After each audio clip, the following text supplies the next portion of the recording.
Hello' everyone, কি খবৰ আপোনালোকৰ? আশা কৰিছোঁ সকলোৰে ভাল আৰু ময়ো বৰ্তমান ভালেই আছোঁ। আৰু আজি মই মোৰ অন্য এটি ভিডিঅ'লৈ সকলোকে স্বাগতম জনাইছোঁ।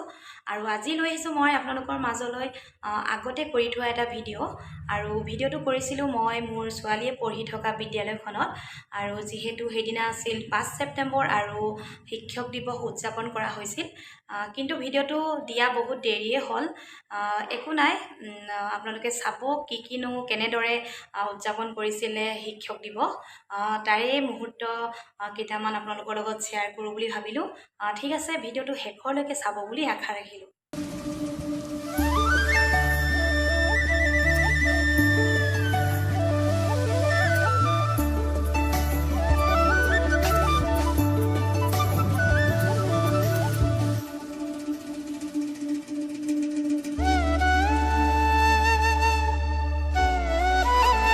কাৰ্যসূচী অনুসৰি এতিয়া আছে আমাৰ মাল্যদান আৰু বন্তি প্ৰজ্বলন।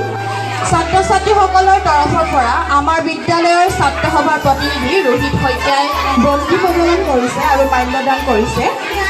আৰু আমাৰ বিদ্যালয়ৰ প্ৰধান শিক্ষয়িত্ৰী বাইদেউ নমী দত্ত বৰা বাইদেৱে এই কাৰ্যসূচীত অংশগ্ৰহণ কৰিছে।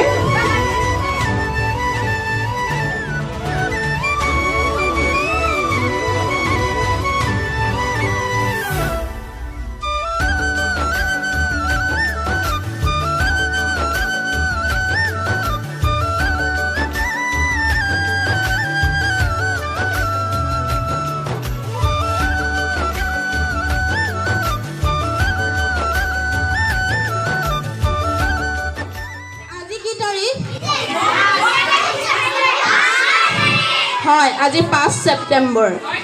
আমি যে এতিয়া মাল্যদান কৰিলোঁ আৰু বন্তি প্ৰজ্বলন কৰিলোঁ, কি কাৰণে কৰিলোঁ গম পাইছানে? গম পালা নাই? কাৰ প্ৰতিচ্ছবিত আমি মাল্যদান কৰিলোঁ আৰু বন্তি প্ৰজ্বলন কৰিলোঁ? হয়, এইজনে হৈছে মহান ব্যক্তি সৰ্বপল্লী ৰাধাকৃষ্ণন। সৰ্বপল্লী ৰাধাকৃষ্ণন কোন আছিল তোমালোকে জানানে? জানানে? আমি যে মাল্যদান কৰিলোঁ আৰু বন্তি প্ৰজ্বলন কৰিলোঁ, এই মহান ব্যক্তিগৰাকী আছিল সৰ্বপল্লী ৰাধাকৃষ্ণন। আৰু সৰ্বপল্লী ৰাধাকৃষ্ণন আছিল আমাৰ দেশৰ প্ৰথমগৰাকী উপৰাষ্ট্ৰপতি আৰু দ্বিতীয়গৰাকী ৰাষ্ট্ৰপতি। তোমালোকে জানানে? তেওঁৰ জন্ম হৈছিল 1888 চনৰ 5 ছেপ্টেম্বৰ দিনটোত। আৰু তেওঁৰ এই জন্মদিনটোৱে আমি সকলোৱে শিক্ষক দিৱস হিচাপে উদযাপন কৰি আহিছোঁ। এবাৰ সৰ্বপল্লী ৰাধাকৃষ্ণন যেতিয়া ৰাষ্ট্ৰপতি পদত অধিষ্ঠিত হৈ আছিল, তেতিয়া একাংশ ছাত্ৰ ছাত্ৰীয়ে তেওঁৰ জন্মদিনটোক বাৰ্থডে বা জন্মদিন হিচাপে পালন কৰিবলৈ লৈছিল। আৰু তেওঁ কি কৈছিল জানানে? যে মোৰ জন্মদিনটো জন্মদিন হিচাপে নহয়, যে এই দিনটো শিক্ষকসকলৰ দিন হিচাপে তোমালোকে উদযাপন কৰিবা।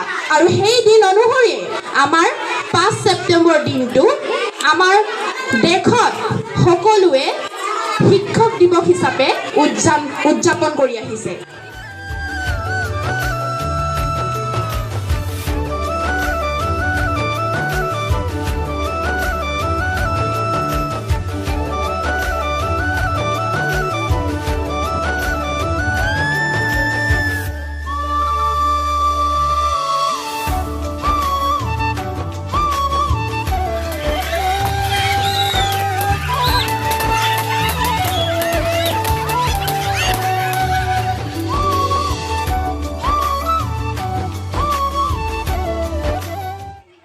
কাৰ্যসূচী অনুসৰি আজি এই অনুষ্ঠানটি এটি সমবেত সংগীতেৰে অনুষ্ঠানটি আৰম্ভ কৰা হয়। আৰু সংগীতটি পৰিৱেশন কৰিছিল 4ৰ্থ শ্ৰেণীৰ ছাত্ৰীবৃন্দই।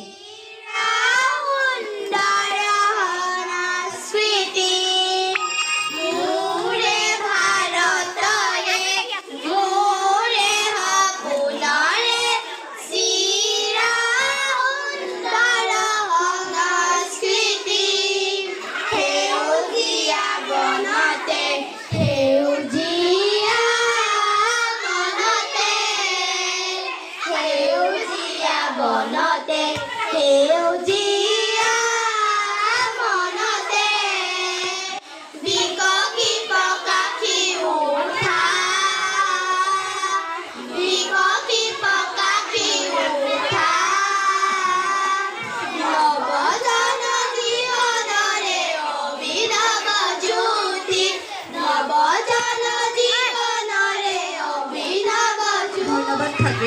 চতুৰ্থ শ্ৰেণীৰ ছাত্ৰবৃন্দলৈ ইয়াৰ পিছৰ কাৰ্যসূচী অনুসৰি এতিয়া আছে বক্তৃতা ছাত্ৰ ছাত্ৰীসকলৰ তৰফৰ পৰা আৰু বক্তৃতা প্ৰথমে আগবঢ়াব ৰোহিত শইকীয়া তেওঁৰ বক্তৃতা প্ৰদান কৰিবলৈ মই অনুৰোধ জনালোঁ।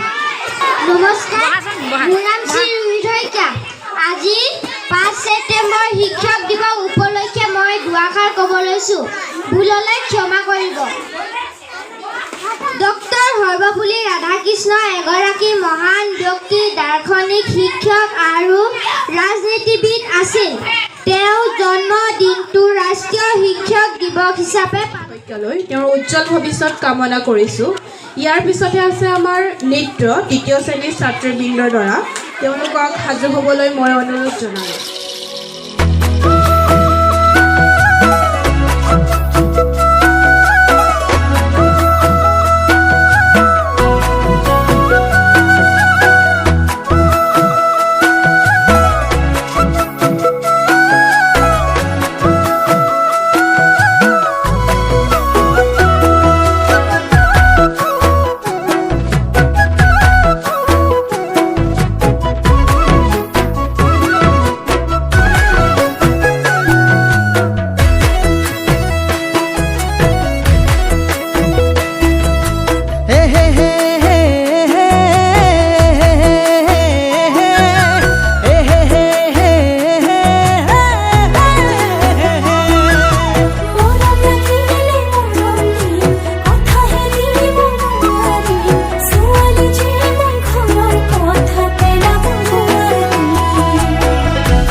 আলি ওই করু করু আলি পকা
বাজাও রে দোতরা কমলা সুন্দরী নাচে ও তুই ভাল করিয়া বাজাও রে দোতরা কমলা সুন্দরী নাচে ও তুই ভাল করিয়া বাজাও রে দোতরা সুন্দরী কমলা নাচে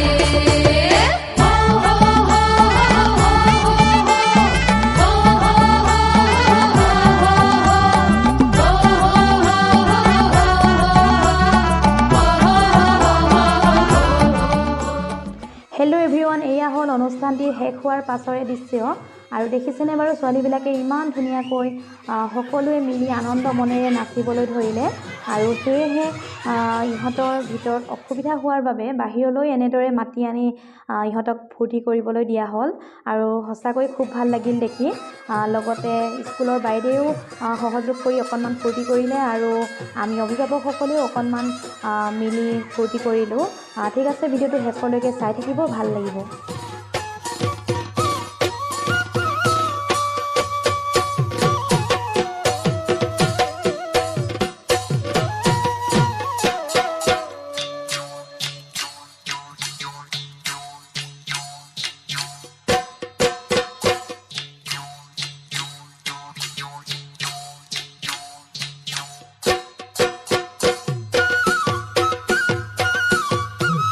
ৰাতি দুপৰলে ময়না